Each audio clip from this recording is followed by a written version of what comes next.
On today's show, Doc Rivers is on the hot seat. What other NBA coaches should join him on said seat? We'll tell you on today's Locked On NBA.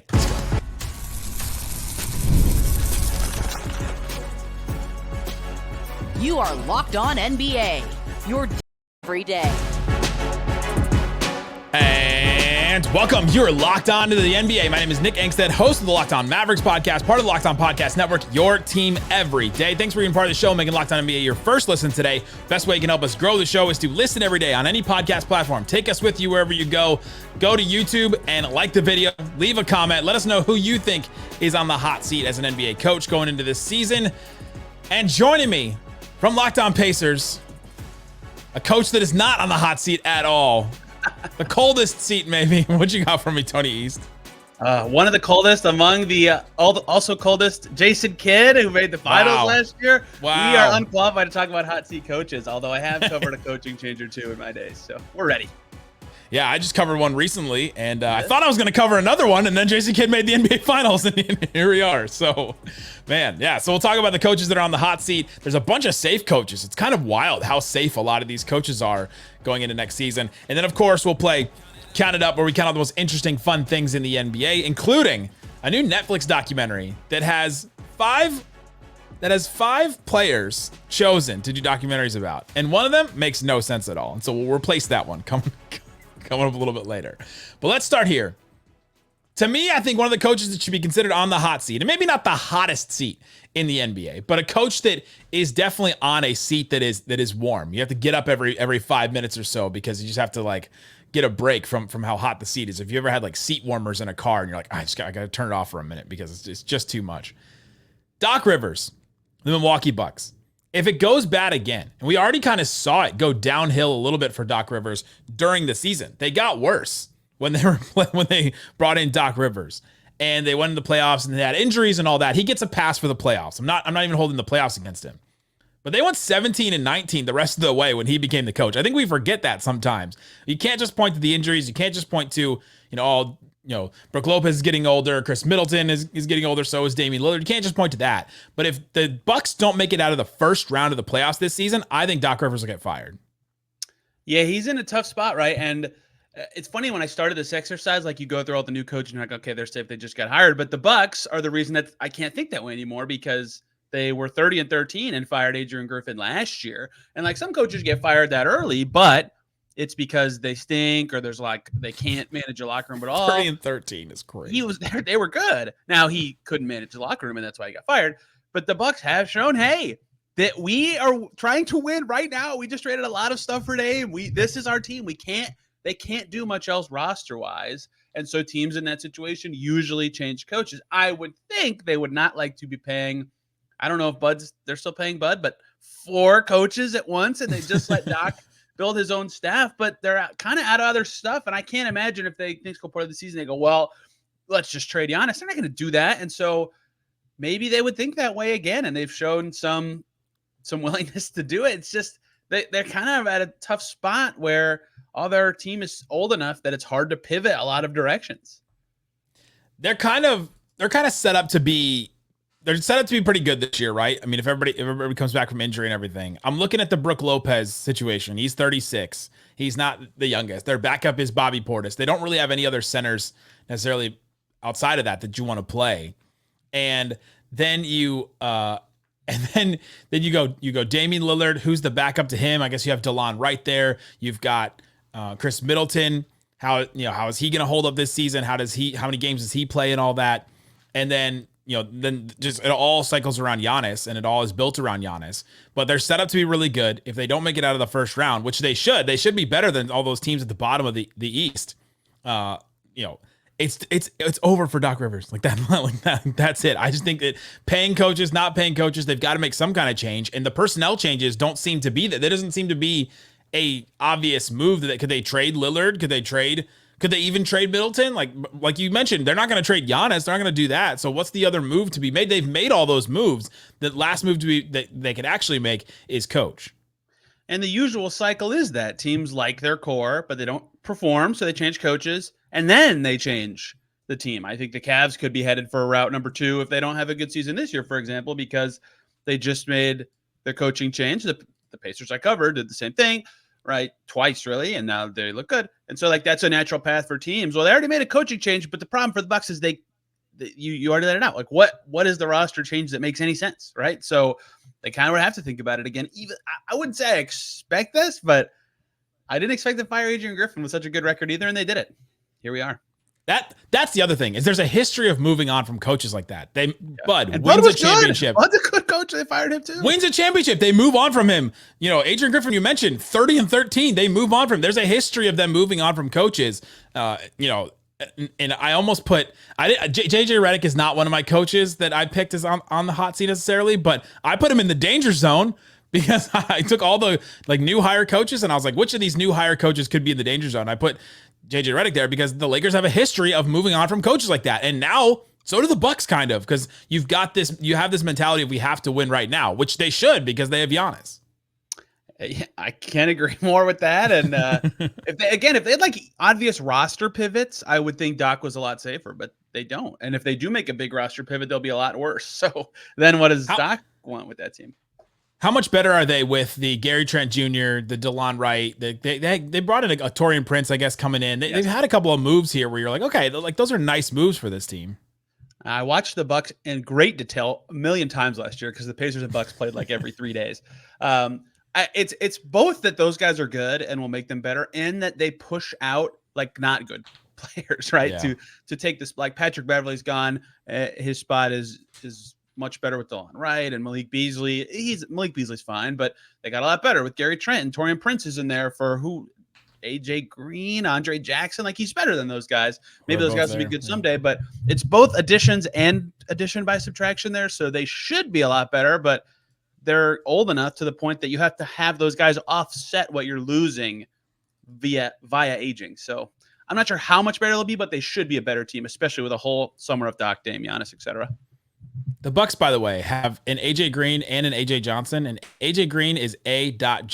and AJ Johnson is just AJ Johnson. There's no dots in between. The Pacers had 3 TJs at once. TJ Leaf was TJ, no dots. TJ McConnell and TJ Warren both did have dots. Wow. In their name. Very confusing. Oh, the other coach is on the hot seat that you brought up that I actually didn't have on the hot seat is Quin Snyder of the Hawks. What's the case for Quin Snyder to get fired? Well, it's kind of the opposite path that I just talked about. They just made a big trade, Dejounte Murray out, and maybe that you view that as a downgrade trade. Certainly the asset movement suggests that's the case, but this is the cycle of teams who are trying to win, right? They have Trae Young on their team. They don't have their first round pick the coming year and a couple times in the future because of the trade for Dejounte Murray. So they can't just blow it up. That'd be stupid. They don't have their own pick to do it. So they're trying to win. And if you make a big trade and then you still don't win, how does this go in the NBA cycles? You change coaches. I think Quin Snyder's a really good coach. Personally, the Utah Jazz showed us that for years, especially in the regular season. But here comes expectations, Hawks. You changed your team. You broke up this pairing that you realized didn't work. Well, now if your team doesn't work, whose fault is it then? And I wouldn't think it's Quin Snyder myself, but that's just how these cycles go. That's going to be the case with the other coach we talked about for me as well. Yeah, with Quin Snyder, when I was going through this list, I put them all in categories: danger zone, just got hired, or safe, basically. And I put Quin Snyder in his own category with another coach, and that is they may just leave anyway. Because I think Quin Snyder took this team on as, well, they just made the Eastern Conference Finals, then they were disappointing the next couple of years, and they've got the talent. They've got a decent roster with Trae Young, Dejounte Murray, some of those other guys, to get back in the playoffs, to be a good team again. And then they trade Dejounte Murray, and they may end up trading Trae Young too. Like, would you? I think that would help his job security. They traded Trae Young. That's true. It would help his job security. But then also, would he want to do that? Would he want to coach that team? Because he left the Jazz. Didn't he? He left the Jazz because he didn't want to deal with that. And so, yeah, I think it would be more likely that he would just leave on his own instead of doing that, because the team is just drastically different than what he thought. But you still have Trae Young, and so I guess he's still hanging on there. We'll see what happens with that. I don't think he like. I don't think he's what would happen on the hot seat, but the path is certainly there. I think the path is what they missed the plan. Well, they clearly fired Nate McMillan because they thought this Hawks team was good, right? He made the conference finals. Next year he's gone, and then the Hawks team wasn't good, and so they made moves to try to make the Hawks better. Well, guess what? If they're not good again, how does this work for every NBA team ever? Right? We just saw this almost identical path with Darvin Ham. So Again, I'm not saying we're going to see Quin Snyder fired, but I totally think there's a reasonable path for it to happen this year. And it wouldn't be his fault to me. I don't think that team's any good, but I think it's possible. I just realized we both picked two teams that have moved on from Mike Budenholzer and now regret it. Stop firing Mike Budenholzer. Yeah. It's okay to be worse in the playoffs. Having good regular seasons is really good for your team and fan base. I promise. Yeah. Coming up, two teams that have not had Mike Budenholzer that we have the coaches on the hot seat, including the Pelicans' Willie Green. Is there a chance Zion's coach gets fired this season? We'll talk about all that and more coming up. Count it up. Today's episode is brought to you by eBay Motors. Passion, drive, patience, the formula for winning NBA championships, is the formula for getting the right parts for your car. Go check out eBay Motors, see what they have for you. They have everything you need to maintain your vehicle. Level it up to peak performance with superchargers, roof racks, exhaust kits, LED headlights, and more. Whether you're into speed, power, or style, eBay Motors has you covered. With over 122 million parts for your number one ride or die, you always find exactly what you're looking for. And with eBay Guaranteed Fit, your part is guaranteed to fit your ride every time or your money back. We don't know if these coaches necessarily fit with these teams, but the parts that you'll get from eBay Motors will 100% fit your car. It's the easiest way to make your car the MVP and bring home huge wins. Keep your ride or die alive at ebaymotors.com. Eligible items only. Exclusions apply. eBay Guaranteed Fit only available to U.S. customers.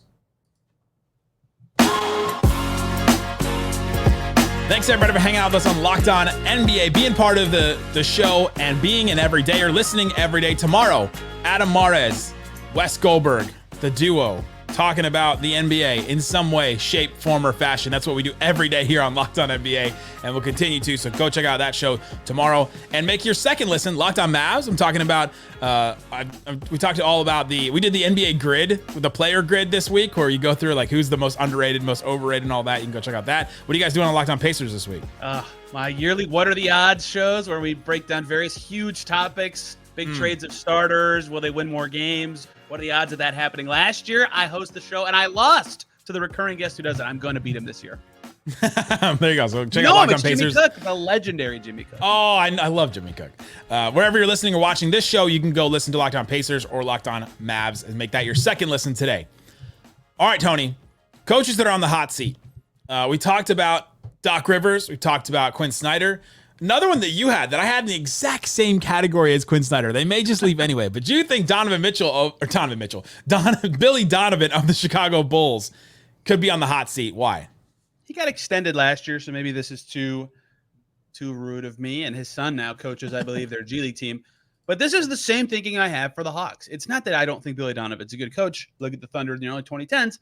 It's that the Bulls just made, finally, holy cow, finally, significant roster decisions. They were bad decisions, but they did it. They're finally going in a direction that makes more sense to people who cover and follow the Bulls, of like trying to get some young guys to be better, looking at the draft a little bit. Oh, look, Cooper Flag, that's cool, right? That's a good direction. But usually if the plan doesn't work out, and they still have Zach LaVine and Vooch and Kobe White's pretty good, like what are they trying to do? If the plan doesn't go according to plan in that direction, or your coach that's always been a winning coach is coaching a rebuilding team, maybe don't keep that coach. And so you're right that leave on his own is perhaps a more apt way of looking at this, but it just kind of feels mismatched right now given how the Bulls' last era has gone. They had like one winning season in the last 15 or something crazy. It's not actually that bad, but like since they lost Derrick Rose, they have one season with more than 41 wins.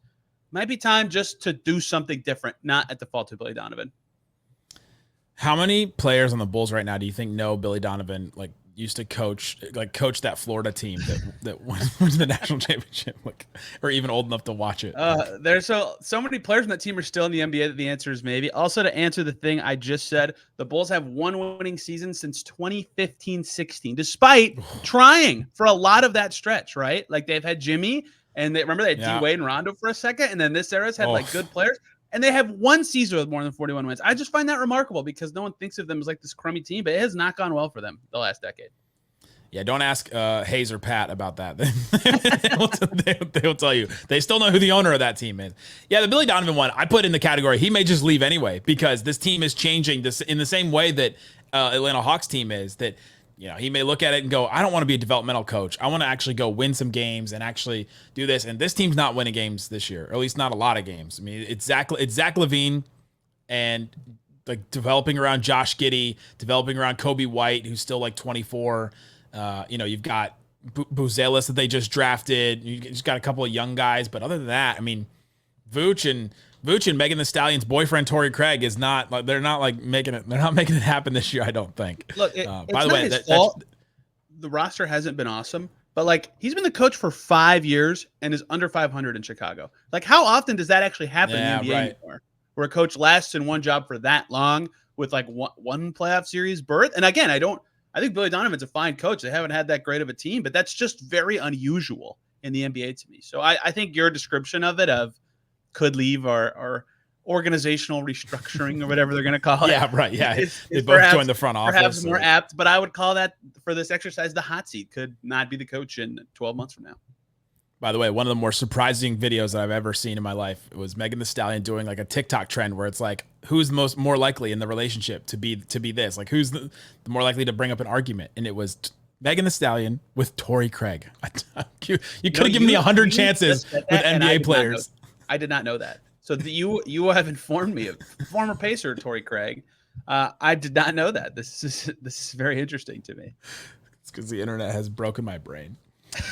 Too much. To me, one of the coaches on the hot seat is Willie Green of the Pelicans. I think that this Pelicans team has, they've moved some players around. You've got the weird Brandon Ingram stuff going on. You've got Zion Williamson doing his thing. They've got expectations, but they also, I don't know that they have the team necessarily to back it up. They make the trade for Dejounte Murray, and like we talked about with the Hawks, you think that is a trade where the Pelicans sent assets to get Dejounte Murray. So you think that they would be better getting him, bringing him in, pairing him up with Ingram and Zion and Herb Jones, and CJ McCollum, but they don't have any centers. And like, I'm just so nervous about how this team is going to go into this season and last for a whole season, game by game. I think they'll still win games and they'll still be fine and probably be a play-in team and all that. But like, you need centers to carry some of that workload throughout the season, especially if you're going to ask Zion to, bang down low more and rebound more. And if it's just Tice and Zion and like their other bigs too are like Brandon Ingram, Herb Jones, Jeremiah Robinson, Earl. It's like, I don't know. Like, how are you dealing with any of the trenches stuff with this team? And I just don't know the answer to that. And if the Pelicans get into the play-in and lose in the play-in, is Willie Green on the hot seat? And to me, I think absolutely yes. Yeah, it's kind of similar to Donovan in a couple ways. One way is that, how long do coaches with like a hovering around 500 record really last? He's 8 games over 500 in 3 years. He would say, hey, Ingram and Zion don't really fit together, and Zion's been hurt half the time, and TJ McCollum makes it really hard for us to build a good team. And hey, Daniel Tice is the center you guys gave me to start. But okay, whatever. You have to do better to keep your job as a coach. And yeah, if Daniel Tice gets hurt, like Yves Missy, who they just drafted, and that guy who was awesome in Summer League, what are they doing at the 5? So I agree with you that they've gone through a long time, and it's how the cycle works, right? They just traded for Murray. They upgraded their team. There's more expectations now. They want to be better. They made the playoffs last year. They made the play-in 2 years ago. They made the playoffs 3 years ago. Okay, now you got to do better than that. You got better stuff. You gave up picks and talent. If it doesn't happen, the natural cycle, see also Cleveland Cavaliers is make a coaching change and see if that's the answer. And if not, then you change the team. Obviously, they have the Ingram stuff that could kind of cloud this timeline, but that's how every NBA team for all of time has thought. Willie Green, a very good answer, and among my top 4 when I was doing this exercise.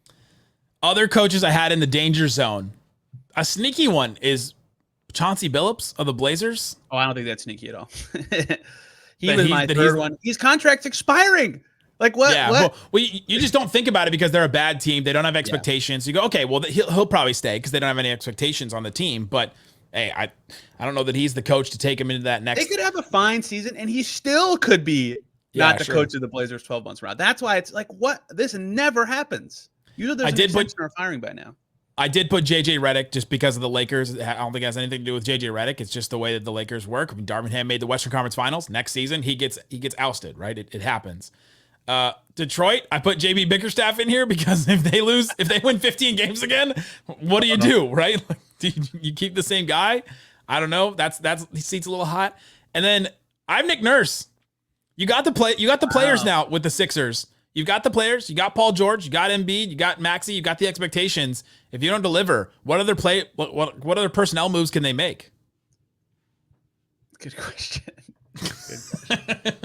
I would leave it up to Daryl Morey to find something creative. Can I lob one up here that I think would be extremely stupid, but I'm not going to rule out. In the danger zone? Yes. Danger zone's the wrong word. If I told you there was a coach who did a really good job 2 years ago and a pretty good job last year, but expectations are high for his team, and he just went through very publicly tumultuous contract extension problems. Let's say that team didn't meet expectations. Would you say that there's a chance they're not brought back, even if they're a very good coach? Sure, yeah. I mean, if there's problems with the front office or problems with the ownership, then sure. So Mike Brown is a great coach. Kings, great coach. I love Mike Brown. I love talking to Mike Brown. But they just it was very public, the negotiations with him for the extension of that team. They just got DeRozan, so they want to be better. They missed the playoffs last year after an awesome feel-good vibes beam team season. They're going to want that again, and I think they can do it. I'll probably pick them to be a top 6 West team. But the West is really good. If they miss, man, now it would not stun me, even though I think it'd be very stupid. Or it's an excuse for ownership to look at it and say, we wanted to get rid of this guy because of how the negotiations went, and we have our excuse that they missed the playoffs, right? My last one in the danger zone, I was going back and forth waffling on this one. Taylor Jenkins of the Grizzlies. Ooh. I think that the seat is a little hot because their expectations now back. Everyone's back. They just changed all got better. Yeah. And so we'll see what happens with the Grizzlies and how they, how they deal with all that. Wow. I can't believe neither of us said Darko Rajakovic. What? I don't think they have expectations. Bad or good? What's going on there? What do we think? I had 3 coaches in the they're safe because they don't have as many expectations. Ime Udoka of the Rockets, Darko Rajakovic of the Raptors, and then Will Hardy of the Jazz. They're just safe. I'd also put Jordy Fernandez in that group because that Nets team's gonna suck so bad it's not gonna be his fault. Well, he was in the just hired category, the Kenny Atkinson Cavs. Bucks say that does not matter, sir. That doesn't matter. Whoever Brian Keefe is on the Wizards. So there you go. Let us know in the comment section on YouTube or on Spotify now. You can apparently comment on podcasts on Spotify. Go comment who you think is on the hot seat or that we're wrong that one of these coaches we said are on the hot seat are. Coming up, it's Counted Up, where we count all the most interesting things in the NBA, including Netflix dropping a new documentary with a starting 5 and 1 player. Makes absolutely no sense. I'll tell you who that is coming up. Count it up. Big chicken, baby. Zion Williamson and porn star. Take that for that. Count it up. Count it up. Count it up. Count it up. Count it up. It's Counted Up, where we count all the most interesting, fun things in the NBA, including Netflix dropping a new documentary about 5 players that they followed during the 2023-24 season. So last season, it's LeBron James, Jason Tatum, Anthony Edwards, Jimmy Butler. All right, I'm feeling all those guys. And then Domantas Sabonis, who it's kind of standing in that row in all the promotional features and kind of looks a little bit like a DEI hire, a little bit. My question is, count it up. Who would you rather see instead of Sabonis? And I've got a couple answers. I'm excited to see Sabonis, so this better be a good list. You're okay. Oh, well, so a Pacers guy excited to see Sabonis. No, come on. He was better than Jimmy Butler last year. Yeah, but I'm not interested in what Sabonis is doing. Yes, Jimmy Butler is extremely interesting. Unless we get a lot of conversations with Arvydas Sabonis and Sabonis, where also very interesting. They have to translate, or maybe I'll be surprised that Sabonis will be way more interesting than I think. But think about Anthony Edwards, the bring your ass moment. We're gonna get that on there. We're gonna get the moment where Luka hits the shot over Gobert and all that. We're gonna get some of the Team USA stuff probably. Jason Tatum, you get all the Jaylen Brown and him stuff. LeBron is obvious. I wish LeBron would be this year with him and his son. I'm sure they'll come up with something for that. And then Jimmy Butler just is an interesting character. You have from media day till now, from the hair till now. One of my answers, only played 9 games last season. But I would rather see him not play and see what happens to him not playing than see him playing, and that's Ja Morant. Yes, that would be fun. Can we follow just Ja Morant all year and see what he does? My other one was also an offseason one. I don't care about what he does on the court. I want to see Jokic. I want to see Jokic in the offseason. And also, let's make it a silent film. Can we make it a silent film where we just follow him with his horses and whatever else he's got over there? That's what I want to see. All the Eastern Europeans would be fun. Can we get Boban? I would like Boban. Boban would be great. Yeah, that whole area would be fun. Those athletes have very fun hobbies and do lots of stuff together. Anyone who was involved in the Goran Dragic game that just happened would be a fun choice. My last one, I just want for one episode. Give me one episode, like a one-off. Just give me a one-off. DeAndre Ayton, when he got snowed into his house, and the Blazers sent people to his house, made it to his house, and could not get him to come back with them. I want to see what happened on that night. Like, how snowed in was he? And the crew super far away zoomed in because they can't get there. How could they reach him, but he did not go back with them? I need to see that. Anybody else that you would want to see instead of Sabonis, or maybe add a sixth one, I guess, if you want to. Man, that's a good question. I mean, LeBron would be. Can LeBron have 2 episodes with one being this year? I think you're so right about what him and Bronny is going to be like. That'll be cool. My answer though would be Wemby. I want to see. Sure. Mostly just to see. Like I talk about this with my fiance a lot. Just like what normal stuff that he does looks hilarious because of his size. Like how does he get in a car? What car does he have? There's a tunnel that Pacers road team players have to walk out to get to the locker room. He's the only guy I've ever seen have to duck, right? Like there has to be so many just comical, like you're in a hotel shower that's 6'5", which is like perfect for every human ever. And he's like barely fits in this show. Like, that would be fun for me personally. His name's been brought up a couple times this episode, but Zion last year had some things happen. That would be more of like a reality show than a documentary necessary. That one could be interesting. Maybe like a Jalen Brunson or a Josh Hart with the Nova Knicks. The whole Nova Knicks, yeah, that'd be fun. I'd like to see that one this season with now Mikal Bridges in fold, and they've got all of them together. This could be any player. I want to see follow the life of a player who's fake injured on a tanking team, who's like totally healthy, but the team is sitting him out. What is their day-to-day like knowing that they're just for a month they're just not playing basketball because the Bradley Beal one would have been kind of interesting, like on the Wizards, and then like following the Suns. Exactly. The many players like that who have like, what, you've been out for 25 games with a what injury? Quentin Grimes on the Pistons last year, and he's out with knee soreness for 30 games. Oh man, Russell Westbrook was accused of not wanting to give up his number, according to Harrison Wind. He said, "More uniform news. Hunter Tyson will wear number 5 this season after giving number 4 to Russell Westbrook. There was an inquiry by Russell Westbrook into wearing number 0, I'm told, but Christian Brown didn't budge. Tyson gave Westbrook number 4 free of charge." So there was that report. And then Westbrook on his own Instagram came out and said, "Let's please leave our young star alone. Christian Brown and I never discussed him passing along the number 0. I didn't want to inquire about or request the number 0 because I chose to mark this new change with a new number. The excitement of a new season has already begun, and unfortunately, I know that means the offload of false stories. Not today! ! CB and I are locked in and ready to get things rocking in the Mile High City. My question is, Count it up. Do you believe Russell Westbrook at all that he didn't ask for number 0? I kind of do. Here's why. Because as someone who watches too much Washington Wizards, he did wear number 4 for the Wizards. Yeah, this is a thing that has happened before for Russell Westbrook. And here's why I'll give him 2 benefits of the doubt. He wore number 4 on the Wizards, and nobody on that Wizards team was 0. He could have been 0 on the Wizards, but he did not. He was number 4. So there's always some phoniness with this stuff. Do we still know is Chris Paul actually going to be number 3? Keldon Johnson hasn't volunteered that one up yet. So there's always some going on with these, but this time I believe it because he's been 4 before, even though that was maybe the most forgettable stop of Westbrook's career. Maybe. He was good though. He got 11th in MVP that year. People forget because that team stunk, but yeah, he was good. My favorite part of that whole post is the "not today." It's its own sentence with an exclamation point. Not today. Like, just imagine him pointing his finger to the sky.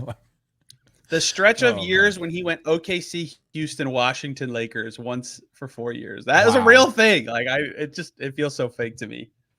Just an MVP just popping around from team to team. Wild. So my last one here is a collaboration, a compilation of some of the best quotes of the week. You ready for this? Oh, okay. Swaggy P said that Kyrie is Kobe to Curry's MJ. People scared to say he's better. Brandon Jennings said Bonzi Wells is better than Draymond Green. I know for sure Bonzi is better. Rasheed Wallace this week calls Michael Jordan overrated on defense. He said, I seen this MFer get his butt busted. And then Kevin Garnett said, if I'm being honest, bro, I don't think anybody in this generation could have played like 20 years ago if I'm being 100. My question is, Count it up.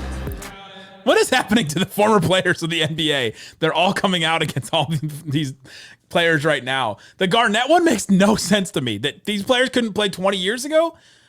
I don't know. I've gone back and watched. Like, there is not any spacing 20 years ago at all in there. You're saying that Jokic couldn't have played then? Like, Jokic could have absolutely, Embiid could have played then. KG played in this era. He was on Ant's team. That's it. He couldn't play on that. I know he's old. Yeah, I my theory on this for forever has been that everyone wants the time they played to have been the hardest time. Yeah. To be this when I played was the hardest time to be in the NBA. That can't be true for everybody.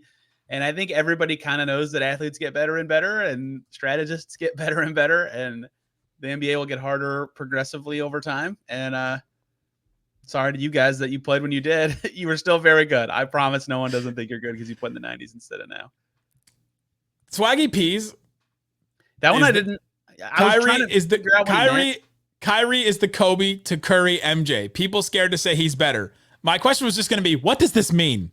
what is better it? Kyrie, at what? Also, is Curry? So people are scared to say Curry is better than Kobe because he's MJ and Kyrie is Kobe, or is he saying Kobe is better than MJ? So then, in turn, like this is where if you're doing the SAT and you have to do the analogy, you have to come up with like this is to this and this. You're like, if you were really good at video editing, I would like to ask that you put like cartoon sparks popping out of my head when you say the quote, because I didn't. I couldn't. Kyrie is I did love. Hey, Ball MJ. State University in Indiana.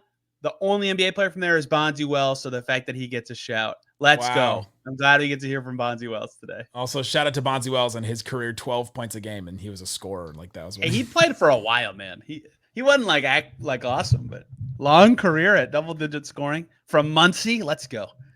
How many years do you think Bonzi Wells played? 11.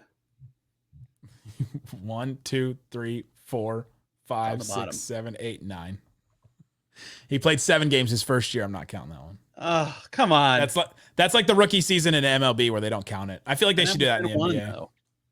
Yeah, career length 10 years per Basketball Reference. I will take my. Yeah, because they count that first year where he played 7 games. I'm not counting that one. I'll take those 7 games. I'm doing MLB rules with that one. That's not a real year. Okay, well I'll take the lockout year then. Okay. Yes. Take that one. There you go. Let us know in the comment section which NBA coach is on the hot seat. Let us know who you think. And then go check out Locked On NBA tomorrow. Go check out Locked On Mavs, Locked On Pacers. Make that your second listen today, whether you're into the East things or the West things. Guys, thanks so much for listening to Locked On NBA. Boom.